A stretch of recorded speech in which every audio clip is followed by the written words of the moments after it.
papers, you're going to see that it's really a snapshot of the last 50 years of history. And we've had conversations with the journalism department, we've talked with the history department, and everyone is just thrilled about how this collection is going to impact students at the University of Iowa going forward. And that's what it's all about. So again, thank you, Tom. My pleasure. We are just so thrilled to be a partner with you, and I'd like to give you an opportunity to say a few words and then maybe answer a few questions. I always say that in the 20th century, libraries were about collections and lots of books because we were buying books just in case. And in the 21st century, it's about our people. And we have an excellent staff and a broad set of skills, and it's because of our people that we're able to serve the students and the university going forward. So thank you so much for spending a little time with us, and over to you. All of you really were an important part of my decision to work with the University of Iowa because you really are staffing a world-class institution. I did not take the idea of where my papers would go if they were going to go anywhere lightly. I'd always been aware of Iowa's reputation for having this kind of an institution, and then I came out here and saw how you had moved not just to the next level, but kind of the post-library level in terms of how you organize it. You got really into the digital age, and it's an important center for this campus, academically and culturally and otherwise, and it's quite thrilling to come here and see all the great work that is being done, and it's a tribute to all of you, whatever your positions happen to be. So I know that my 50 years of work will be in very good hands, and I hope that it will be helpful to a new generation of students coming along and the next generation after that as well. I've been a lucky guy. I've written a couple of books with that in the title, Lucky Life.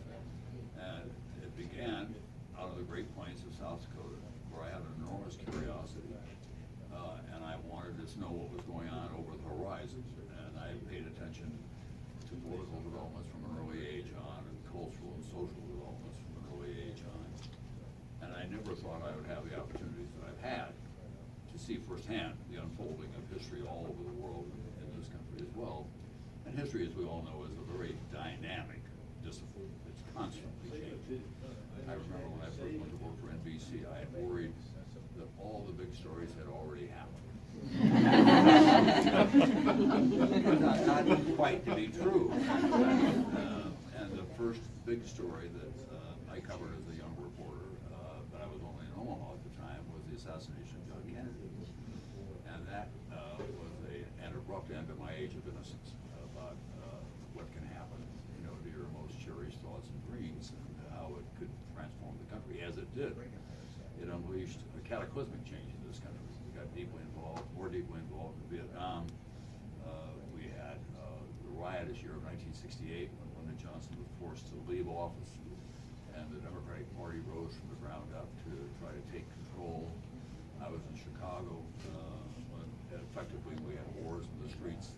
I was in Los Angeles getting ready to do my reporting when they said in my ear, shots have been fired on the kitchen corridor where Bobby Kennedy was. One of the great heroes in my lifetime was Martin Luther King. He changed America profoundly in the right way, and then for his efforts he was murdered. And so that change was going on then, and that fall, actually in August, the Russians invaded Czechoslovakia, and I looked into the camera and I said, it seems like this year has been going on forever, and we're not even halfway through it at this point. So a lot of what you'll see here, I hope, over the course of time, my videos and my writing and my essays for the New York Times and the Washington Post and the Wall Street Journal is a reflection of that enormous change. The fact is, through it all, I remain an optimist. Now, I know all of you, many of you are very anxious about what has happened in this past week. I think a lot of America is, with very good reason. We've never had a winning presidential candidate quite like Donald Trump before. But he touched a nerve, obviously, in this country and large segments of the population. And not only that, but the Congress of the United States has gone to the Republican Party as well, the Senate and the House. So he has a huge political opportunity for coming to the country with his vision about what needs to be done. The fact is, in the House and the Senate, there are some differences about what they think ought to be done as well. And so he's gonna learn that being president of the United States is not like running your own real estate empire. You just don't get a button and have things happen. And we'll see how his social conduct is affected by all this, his attitudes about people. And I think that is as important as almost anything else. But most of all, it's gonna depend on the people in the country who didn't support him to decide what kind of a future they want and how they achieve that and how they organize themselves to get to where they need to get to go. I often use Bill Clinton as an example of the changes that were required in the Democratic Party at that time. Berkeley government won only one state when he was running for president against Richard Nixon, who turned out to have a leave office. There was something called the Third Way, a group of young Democrats like Bill Clinton and others got together and said, how do we reorganize and reconstitute our party so we're more responsive to not only the people, but what we think the country needs to do.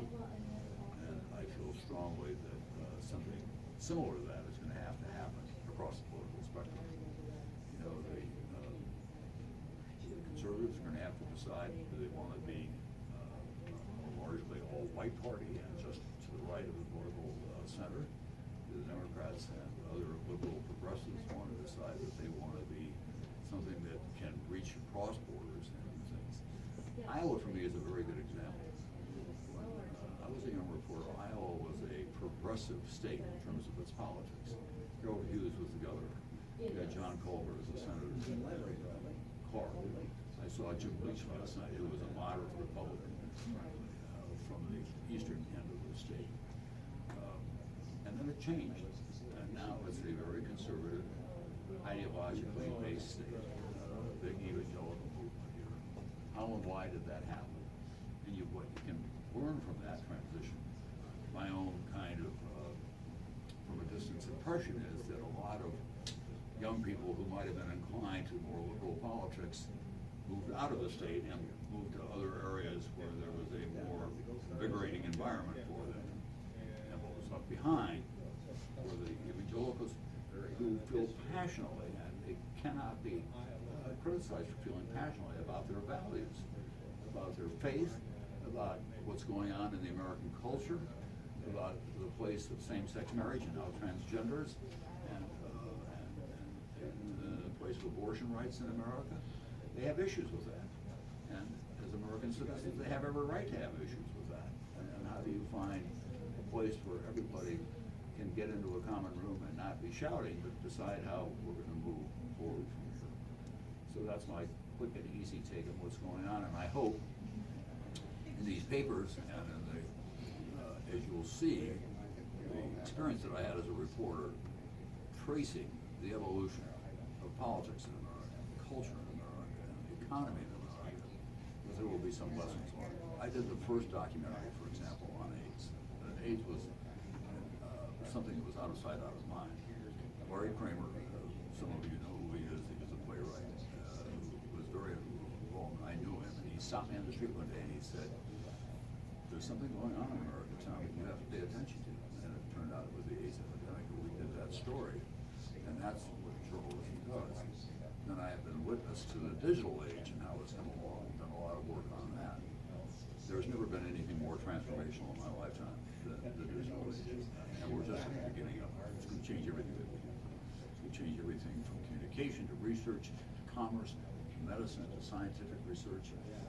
And it's absolutely exciting. And it's good forms and terrifying as bad forms. It's a great opportunity for mischief, malicious mischief, on social media. Who are these people? You know, what are the facts based on their claims? So there's always going to be work to do. But anyhow, I think the hard work that I've done over the years with the help of a lot of people at NBC. Broadcast journalism was a team sport. It wasn't just me. It was people that were with me when we went crashing into war zones around the world, or we went on great catastrophic events, whether it was the Challenger or whether it was the Katrina or whatever it happened to be. There were always the cameramen and the technicians and the sound people who kept me going. And as I have often said, ask me about television, but I still don't know. And I said, I still don't know how the picture gets from where I work to where you work.